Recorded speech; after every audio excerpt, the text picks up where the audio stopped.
I'm Kurt Benkert, and this is Pocket Presence, powered by Sleeper.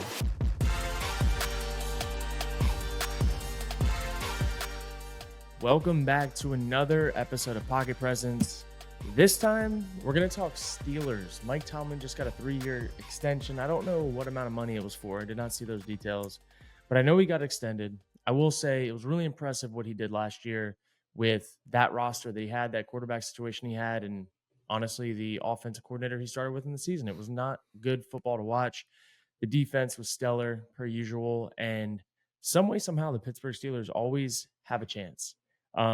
This year, however, they're going up against three juggernauts in their own division. I think any of those other three teams could win this division. So for the Steelers to make the playoffs alone without winning the division, they're going to need some injuries to happen across the board on other teams in their division and find a way to just squeak out some gritty Pittsburgh wins like they typically do.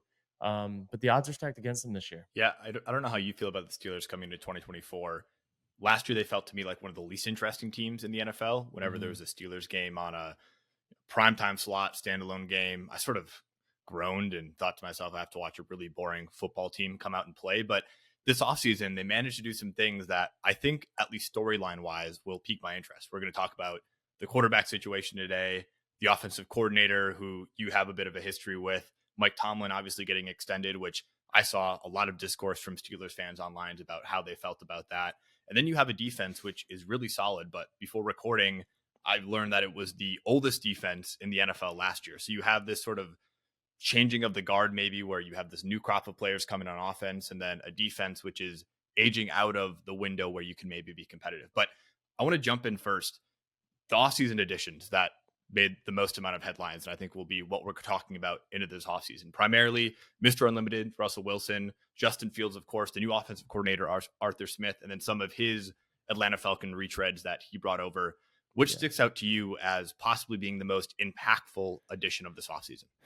Yeah, I think the most impactful addition that the Steelers have made this offseason on offense is it's got to be Justin Fields, man. I think Russell Wilson, you can win games with him, but I don't think that you can just win games in Pittsburgh against the teams you're going to play against consistently with average gameplay or game management. I think you're going to have a guy that can change the game and do those things, right? Like some games, your defense is just going to be on and your defense is going to be slaughtering them. They're not going to give up any points, and you need 10 to 17 points to win the game. That'll get it done in Pittsburgh some games. Russell Wilson can do that.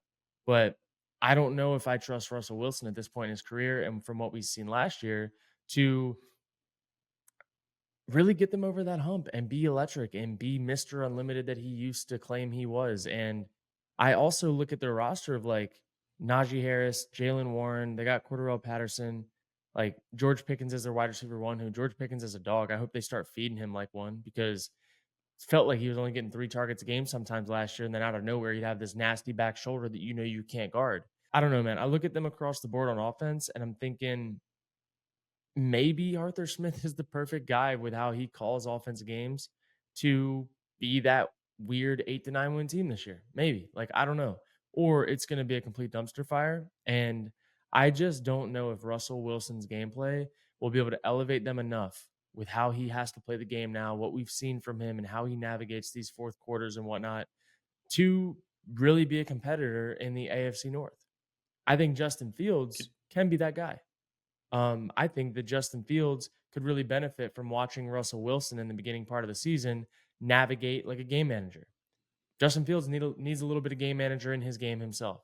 And then the sky's the limit with his athletic ability, what he can do with his legs. He runs better than some running backs in the league do. He wasn't even like a crazy runner in college. He's just naturally gifted.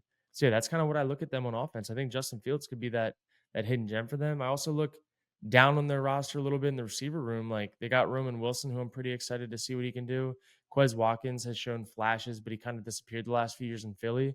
And Scotty Miller is lightning in a bottle. So, I mean, they've got definitely a hodgepodge group of guys in their receiving room, adding in Van Jefferson as well, that I think, look, man, Pittsburgh Steelers, it's going to be a ground and pound year. It might not be fun to watch, but it's going to be gritty, and you're going to try to control the clock and not turn the ball over.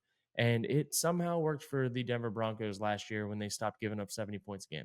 You mentioned how Arthur Smith would be a good fit for this team. Could you explain a little bit more what you meant by that? So I think that Najee Harris is going to need 15 touches on the ground. I think Jalen Warren's going to need 10 to 15 touches in general, whether it's through the air or on the ground. I think, again, if Justin Fields is playing, he's going to need 5 to 10 rushes a game. And I think George Pickens is going to need some one on one. So I think that's kind of how he calls his game plans. And he is ground first, run the play action off of it, hit the boots. Like he's not going to be airing it out. He's not going to be spreading it out. And I don't know, man. I think if anyone's going to take this roster and fit into what this defense does, it's probably Arthur Smith for a year or two. I think this defense, if they are not on the field all the time, can just eat. I think the offense right now is built to play safe, conservative, time of possession football. And hey, man, that's a recipe that works for some teams in the NFL. And that just might be what this 2024-25 Pittsburgh Steelers team turns into. Couldn't you make the argument though that last year with Kenny Pickens and the Kenny coaching Pickett. staff they had, that was exactly what they were? So it Yeah. seems like they just are different for the sake of being different, not because it's actually influencing a different outcome. Yeah, I think the one thing that really was tough to watch last year with the Steelers offense was that there was very little rhyme or reason and very little real scheming happening up front and in the play design early on, especially. Stopped watching them halfway through the year, to be quite honest. What I will say is that Arthur Smith did have a pretty robust run package and they ran the shit out of the ball. And he did it in Tennessee as well with Derrick Henry. And if there's one thing that Arthur Smith knows how to do, it's how to run the fucking ball. And I think that maybe the Steelers, that's their best chance to win this year because they cannot stack up offensively against any other team in their division at all. It's not even close. So fuck it. If you can't do it, own what you can do, and that is run smash mouth football with pulling guards, sometimes two pulling guards, sometimes powers and traps, and like be creative in the run game and run some sneaky play action off of it and protect the football. Because at the end of the day, 80% of games that are won in the NFL, a roundabout, are won in the turnover battle. So if they can win the turnover battle and play sticky defense and aggressive defense and shit, even score touchdowns on defense, which that Pittsburgh Steelers defense does, get into field goal range because they have a good kicker, play the possession game, they actually can be a really annoying team to play and win games. That's sort of the model that Russell Wilson had success with in Seattle very early in his career, Yeah. right? He had Marshawn Lynch. They had an incredible defense and they won one Super Bowl and almost won a second one. Yep. And it was only once he started becoming Mr. Unlimited and let Russ cook and felt like he needed to throw the ball did he run into a bunch of these issues. So Yeah. it will be interesting to see how that balance is struck between letting Russ cook or just having him be kind of this throwback version of himself. But I also think there's this interesting X factor, of course, with Justin Fields, where maybe if you're Arthur Smith, you're thinking, Russ is great. He's fine. He can execute the play action like I'm asking him to. But there's a certain X factor with Justin Fields that opens up a different part of our offense. If you could forecast into the future of this season, how do you think the conversation around that change might happen? Man, you'll be looking at week 6 and what's their record right now? What's the division's record? Let's go look at their schedule real quick. So you got the Steelers open up week 1 against the Falcons. Go figure. I think they lose that game. That's gonna be a better game than people think though. I think the Falcons are gonna take a little bit of time to hit their stride, but I think the Falcons will win that game. So they probably start 0-1. Then they go to Denver and they play against the Broncos, who knows? We don't know what version of Sean Payton's team we're going to get. Could they be 1-1? Could they be, 0-2? Potentially. That's 2 away games to start the season. Things are not like the season schedule wise is not like ideal, I'd say, for the Steelers. But then they play the Chargers. Chargers too. Rebuild. What's the deal? I know the Chargers defense is going to be better this year. They can't be much worse. I know the offense is going to be grittier. So I'll say the Steelers win that game. Right now, I'm saying the Steelers are probably going to be 1-2 or 2-1. Then they play the Colts. Colts were a terrible team last year, but I think the Steelers beat them because the Steelers are probably just better on defense. So we'll say they're at 2-2. Then you got the Cowboys. I think they lose to the Cowboys. It's at home in Pittsburgh, but I think the Cowboys are a better team, better roster. Okay, so now they're at 2-3. Then you got the Raiders. I think the Raiders are going to be a problem this year. I think they're going to be a sneaky problem. They have grit. They have a fun quarterback now. They have a defense that's a real problem. So I'm looking first 6 games of the year: 1, 2, 3, 4, 5, 6. The Steelers could find their way into being 2-6. I mean 2-4 really quickly. Then they play the Jets, 2-4. Oh man, That could be 2-5. The Jets are going to be good this year. They're one of the best defenses in the league, and Aaron Rodgers is back. But then you play the Giants and the Commanders. Okay, so 2-5. Maybe you go 3-5, then 4-6, or 3-7. Good luck though, because right after that, your gauntlet begins. And it's a fucking gauntlet. Listen to these games that the Steelers have to end their season: Ravens, Browns, Bengals, Browns, Eagles, Ravens, Chiefs, Bengals. They might lose every fucking one of those games. Every single Yeah. one of they have 8 straight games of just pure fucking grit. And I know the Steelers are a good team and all, or a gritty defense mainly. Their offense isn't great. I don't know if their offense is built for any single one of those games they're about to go into. So I'm going to be paying very close attention to this Steelers team, Steelers futures bets, to all of that stuff. And I'm going to say that there's just no way they break 500 this year for the first time in Mike Tomlin's career. I don't see it happening. You, like, of these games, can you find 9 wins? I can't. It's going to be hard. I No, it's just, going to be hard. I'm And sorry. the interesting part, yeah, the interesting part is those first 6 weeks. I think that's the perfect time frame because those are all games where they should be favored in about half of them, or they Yeah. should be competitive. There aren't any like Chiefs matchups where you're expecting to lose. Yep. Essentially, these are all toss-up games. And if they come out of that 6-game stretch at the beginning of the season, like you said, 2-4, maybe they're 3-3, you're going to start to ask some questions about, is Russell Wilson the guy, or do we slot in Justin Fields here? Because you're right, that at the end of the season, those last however many games you rattled off, they will not be favored in a single one of them. I mean, Nope. that is a gauntlet of all gauntlets. So Yeah, and like, it should be interesting. Again, you play in the toughest division in football right now. It's gonna be tough. Add in the out of division games of the Eagles and the Chiefs in that last 8 games, and it's like, not to mention, you play all of your division games, all 6 of them, in the last 8 weeks of the season. That's just tough. And I'm writing off the Steelers this year. I'm just writing them off. I think they're going to be gritty. They're going to sneak out some wins that you're like, damn, maybe I shouldn't have bet against them, because they're going to win a game that, like, maybe they'll beat the Eagles. Who knows, right? But I just don't see how the Steelers team this year looks much different than the Broncos team did last year. The Broncos defense was terrible at some points, but really good at others. Like, they let up 70 against the Dolphins, but that was more so like that game just got out of hand, whatever. The Broncos defense was the reason they were winning games most of the year. I think that could be the same for the Steelers. I mean, I don't know what their odds are set at win total wise, but like,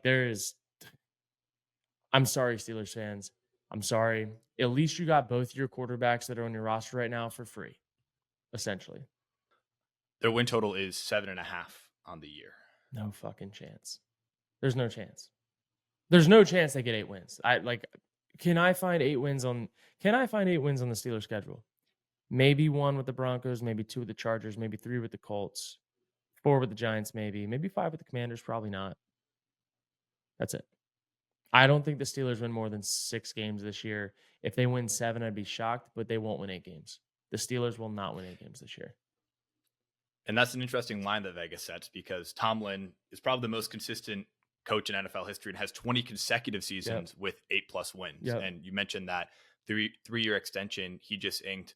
The dialogue I see from Steelers fans is so interesting, because on one hand you have, I feel like, a lot of players talking about how incredibly hard it is to have done, to have gone 20 seasons with 8 consecutive wins, never having a losing record.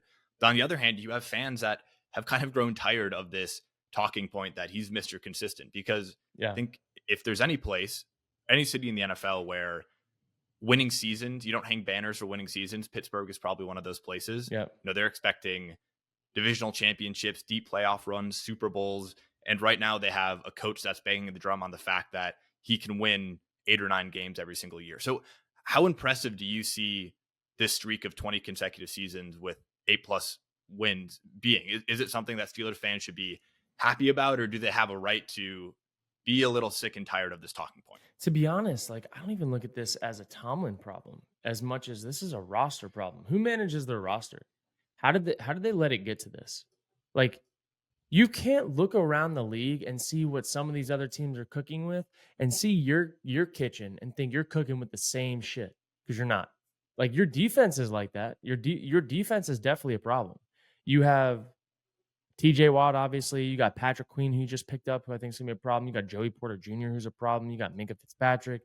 I mean, like, you got dudes on defense. You still got Cameron Hayward alive and kicking. Like, you got dudes on defense, and you have a good special teams. Your special teams keeps you in games. That is the wild part about all of this, is that that's the formula.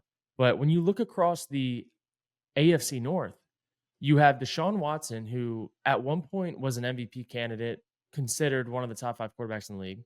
And to be honest, maybe he returns that this year. He's not like a lost cause. He's had a rough few year stretch with all that's gone on. But you look at Deshaun Watson, and you see the capability. You know Lamar Jackson is who he is. You know Joe Burrow is who he is. And then you have Russell Wilson. And this is a quarterback driven league. And like, if you're going out and you're getting Russell Wilson to lead your team this year, I don't know, man. I'm just like, I don't know. I'd rather, like, they couldn't land Kirk Cousins, obviously. He ended up going to Atlanta, but why did he go to Atlanta? Because they have a fucking stacked offense. They have all-world running back, potential all-world tight end. They got a young stud receiver, and like, they got to go to a line. So it's just, as awesome as Pittsburgh is as a football city, they're not giving their guys much to cook with and cheer for on offense, in terms of the exciting category, as far as I'm concerned.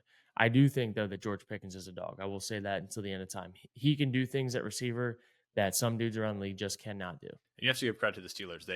They are good at pulling diamonds out of the rough when it comes to the wide receiver position. They find them, they breed them, and then something goes wrong, and it's all over. So, but I hope it's different for George this time. Yeah. Well, in the most Steelers way ever, their GM before their current GM, who just took over in 2022, a guy by the name of Kevin Colbert. And I know he had been the GM for a while, but he was their GM from 2000 to 2021. So won 2 Super Bowls with the team. He's also from Pittsburgh. So he's just like a Pittsburgh lifer that stuck around and managed to be the GM of the team for 2 decades. But you're right. They're kind of in this spot now where it seems like things were getting a little stale. There's a couple quotes from him talking about how teams are overusing analytics. And maybe he's just one of these old school guys that was just stuck in his way, and it was time to move on. I think you see that happen a lot in the NFL, where the same voice gets a little tired. Dude, that is the NFL, man. Like, it's just the old guys that stick around, in my opinion, are the guys that are willing to take perspective and see other people's point of view that are younger, and they're willing to ask and learn and see, because the game is ever evolving. The people you're dealing with are ever evolving. Like, it's all changing, and the old guys that stick around are the guys that are willing to shake it up and are willing to be different and try new things. And like, why has Andy Reid been so successful? Andy Reid has constantly brought in consultants, college coaches, everything to evolve the game. The way he calls plays today, and you look at his schemes, is way different than he called it 10 years ago. He's always been creative. He's always tried new stuff, and he's always been cutting edge. And a lot of times he's referencing people that are doing things differently in a different lane, in college football, in a different field. Like, he's not too sure of himself to say, I cannot get better, and I cannot learn, and I cannot shake it up. Is there any blame that you assign Mike Tomlin to these last couple of years of mediocrity, as a lot of fans might say? I don't necessarily think so. I'm like, as a head coach, again, you can only cook with what you got. Like, I don't know how much he's involved in the free agent process or in the draft process or getting guys in the building, but there's a clear hierarchy or way the business of the NFL runs. GMs and scouting departments bring the players in. Coaches coach the players, and whoever they have, they put the best available product on the field possible to then get the results of winning. And that's the cycle. That's how it works. Coaches can only coach who they have. And I'm looking at it and I'm thinking, Mike Tomlin's done more with less than a lot of coaches in the NFL have done. And the fact that they've been to the playoffs as many times as they have, the fact that they've put that out on the field, like, I don't know, man. I think he does seem to be getting the best out of his players more consistently than not. You look at some other teams, dude, and you're like, how the hell does that loaded ass roster suck ass? Chargers, offense. Was looking at them. Like, Chargers last year, every single season when they had the Keenan Allen, Mike Williams, Austin Eckler, like, they were like, this is the year we're going to get the Chiefs. Hell no, it wasn't. Like, you weren't playing up to your potential. And you can see how hard, especially when you watch the All-22 film, how hard guys play. The Steelers team plays really fucking hard. And that's the culture set by the coach. That's not the culture set by the GM. The GM's not telling you to run through a brick wall for your head coach. And I think if you're talking about getting guys to play hard for a cause, for a purpose, leaving it all out there, Mike Tomlin's gotten his guys to do that. Does Mike Tomlin decide who gets in the building? Maybe a little bit, probably not though. That's not really how it works. You hear guys like Matt LaFleur talk about they didn't know a guy was cut or traded until it had already happened sometimes. Like that's the NFL. It's not the way that people think it works. Sure. The part that he can affect are his coordinators. Brought in a new one this offseason, Arthur Smith.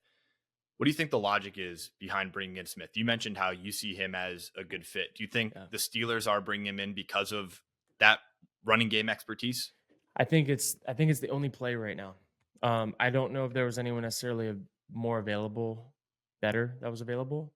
I think what they need to do this year and what is very clear if they're going to win games and the style of football they're going to need to play is it's going to have to be established in between the tackles with your running backs downhill, and they're going to have to mirror what that defense does on offense. And I think the Falcons did that. They just couldn't throw the shit out of the ball. And if the Falcons last year had the Steelers defense, they would have won a few more games and made the playoffs.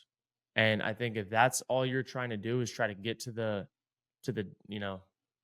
postseason play and see what happens, it's a style of play that can definitely I mean, look at the Titans, dude. Like the Titans were not one of the most talented teams in the league, but there's such a shakeup of what teams are used to playing week to week when you can run the ball like that, that it's just a hard matchup. You know what type of game it's going to be.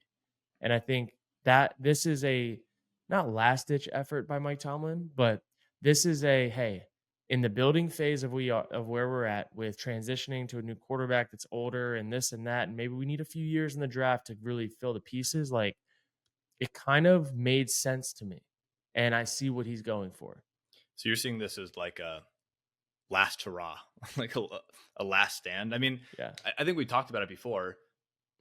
There are a lot of people in this organization that it seems like it has to work here or else it's not going to work for them in the future. I think you could put Arthur Smith in that category. Yeah. You could certainly put Russell Wilson in that category. I know Mike Tomlin just signed a 3-year extension, but we've been talking about his job now for the last 5 years. Like it seems like it's going to have to work coming up soon here for the Steelers. So why not bring in a guy who's had success as a coordinator before, I guess is the argument. Yeah. And I guess I've said what I needed to say about what I think their team is this year. I do think they have some exciting things coming up. And again, look at the Texans, dude. The Texans were terrible and they had one guy come in with the right people around him that completely changed their franchise for the next 10 years. Maybe the Steelers suck ass this year and draft a quarterback next year in the top 10, top 5. Maybe they're willing to trade the house for somebody, scoot on up. And this was a basically a free transition year for them where, look, probably not expecting to make the playoffs. Quarterbacks, nobody's really locked in. They were all free.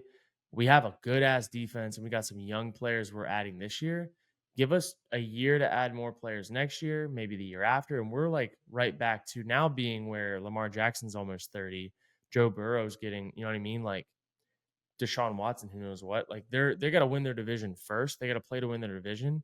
And if they're ready to just start getting younger now, getting the better draft picks now, that's what I'd be thinking long term. Maybe that's why they signed him to a 3-year extension, Mike Tomlin. Like you see some of the quarterbacks coming out in next year's draft class. Some of those guys could elevate their team today, but you're also going to need some receivers. You're going to need some running backs. Like I think the running backs are okay, but running backs also are so easy to replace. Sadly, I hate to say it.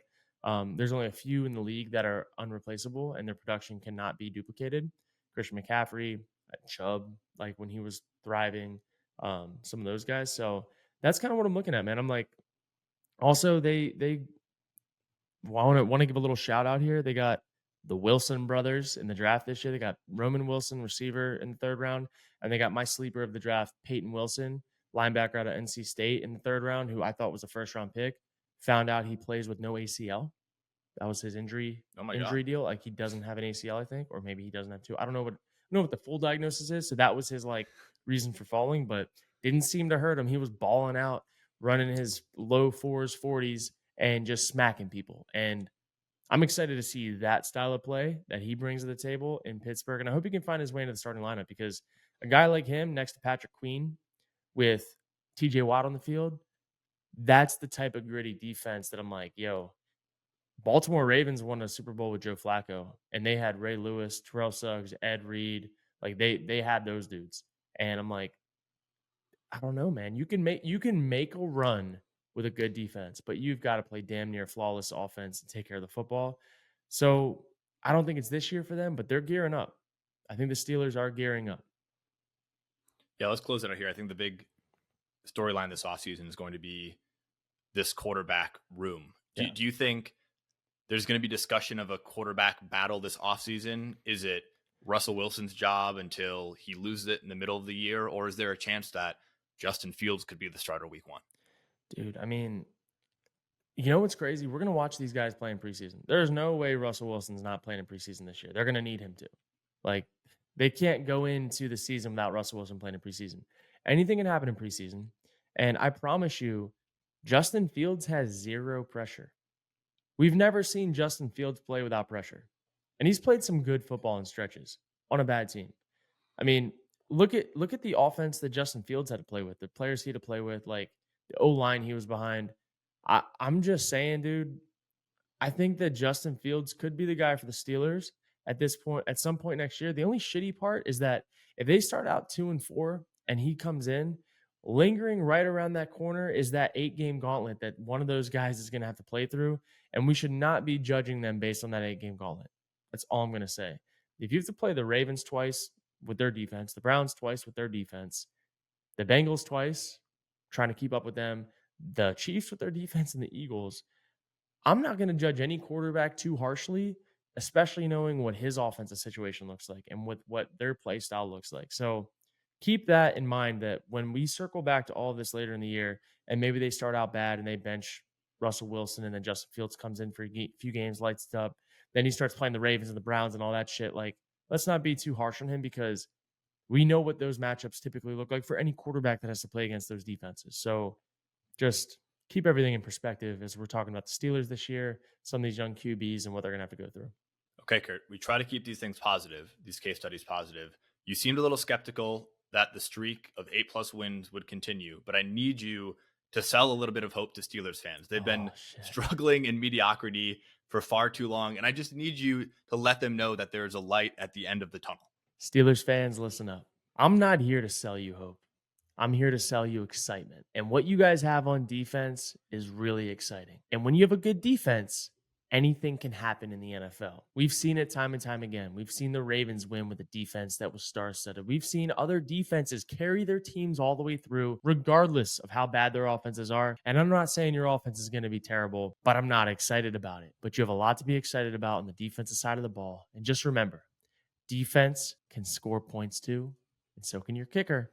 So if you're scoring 17 points plus a game, all things considered, you might be all right. You might make the playoffs, but it's not likely. Good luck next year. It's hard. Well, it's hard. I couldn't even fake it. A bit of a somber tone. I mean, for Steelers fans, to wrap this episode up, a stat I pulled before this recording, that they only gave up 7.6 points on average in the second half last year, which was the third best in the league. Now, in the first half, the defense was 27th in EPA, but in the second half, they really turned it on. So if you can just hang around, you'll be okay. And maybe we have a little Russell Wilson resurgence where this is like Legion of Boom Part 2. Like, let's get a fun nickname for the defense.